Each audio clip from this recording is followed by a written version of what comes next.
সংগ্রামী যুগ্ম আহ্বায়ক বিশেষ অতিথি হিসেবে এই ময়মনসিংহ বিভাগীয় এই গণ মিছিলের কর্মসূচির অংশ হিসাবে আন্তর্জাতিক উপলক্ষে যে গণজমায়েত আয়োজন করে শিক্ষার্থী তাদেরকে বিভাগীয় সাংগঠনিক কমিটির পক্ষ থেকে প্রতিটি জেলায় প্রতিটি থানায় আমরা আন্দোলন জেলা বিএনপির যুগ্ম আহ্বায়ক আমরা তাদেরকে সংবর্ধিত করে মুক্তাগাছা উপজেলা আহ্বায়ক সদস্য সচিব সহ যাব এই আশাবাদ ব্যক্ত করছি। আরেকটি কথা বলতে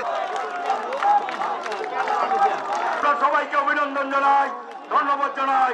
আমাদের সমাবেশে যোগ দিয়েছে, আমরা স্বাগত জানাচ্ছি। ভাইরা আমার একটি বিশাল মিছিল এসেছে, যারা যুবদলের একটি মিছিল এসেছে, ছিল জানান একটি স্বাধীনতার ঘোষক দিয়ে